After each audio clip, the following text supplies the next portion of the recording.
Hey guys, I hope you are all keeping well. Well, this is a first because today I'm doing a VR to a VR that I put out, but it's to a top channel, Marc Goes Blind Gaming.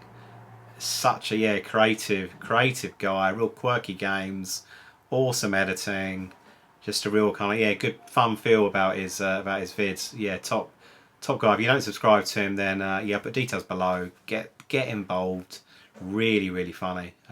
Really good videos. Don't think it's been going for too long. I might be wrong, but yeah, I don't think it's going for too long. But some good videos in his catalogue, so you can go and check them out.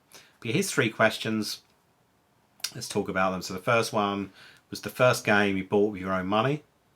I was kind of reflecting on this, and I cut it 2 ways really. So there's the first one, which I'm sure is the first game that I got with holiday money. So too young to have a job, possibly too young. I don't think it was even doing my paper round then. But holiday money from my gran.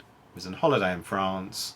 Went to one of those super mega market things that you don't really see in the in the UK. If you're in the UK, think of Tesco's and then times it by 10. These places are just huge and they have absolutely bloody everything in there, including Game Boy games. And I hadn't long had the Game Boy. The only game I had was Tetris, and they had a few titles going around. I don't think I picked up the obvious choice, which was Super Mario Land. Went for something a bit left field, and that left field game is Gargoyle's Quest. A game I've spoken about many times I think on this channel, but a bit of like an action platformer kind of mixed with some kind of RPG elements, kind of some top-down maps. You kind of cruise around, and then all of a sudden you'll get to a bit of a platform stage. But the sprites are just they're big, they're fairly kind of ugly, but well drawn. Just a real lot of fun. You kind of go through. You need power up as well. I think when you first start, you can just do little jumps, but you actually gain your wings, so you can kind of hover, and after a while you can get to obviously a bit further afield in terms of platforms and reach and things that perhaps originally you couldn't reach. But yeah, really nice game.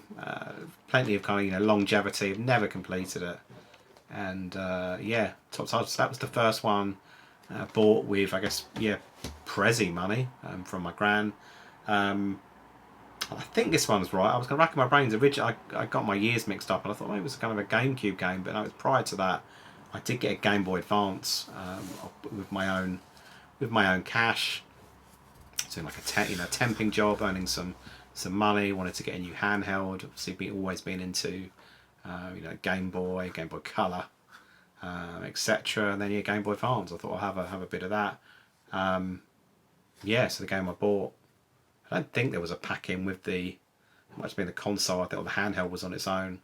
Mario Kart Super Circuit, which is pretty cool. Can't remember who, but I was having a bit of banter with someone recently. Was saying it was a bit disappointing. Obviously, the fact the screen was fairly dark. It wasn't the original one, wasn't kind of backlit.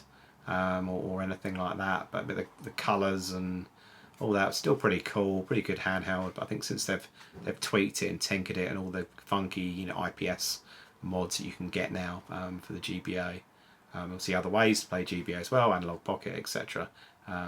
Really do kind of shine a decent light on these games. I think they're really some cracking titles in all the Game Boy.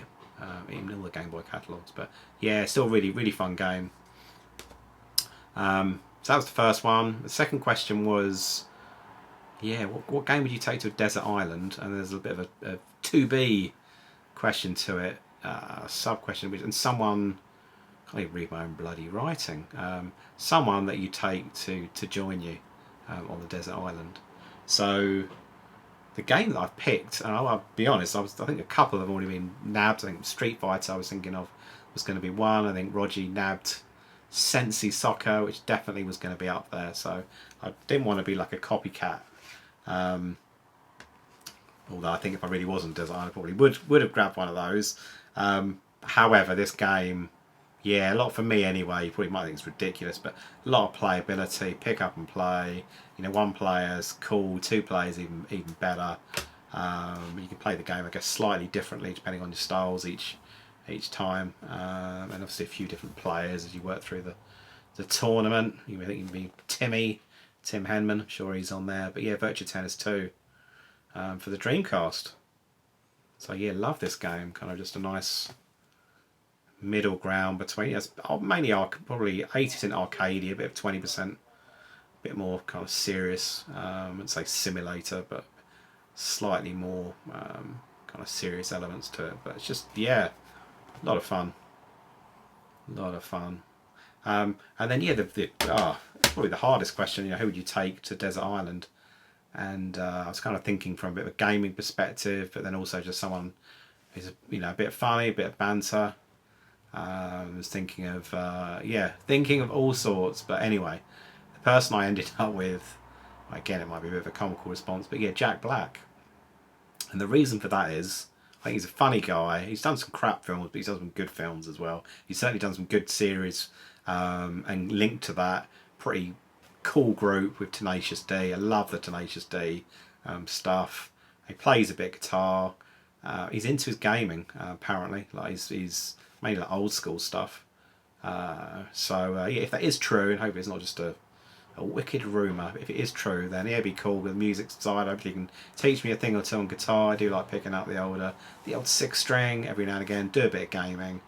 Maybe even get him on some Virtua Tennis. And yeah, had a few jokes chucked in as well. So Virtua Tennis 2 and Jack Black. Who'd have thought I'd be coming up with that in a video response? And then the third one. It's again, it's another tough one, a shit game that you quite enjoy playing.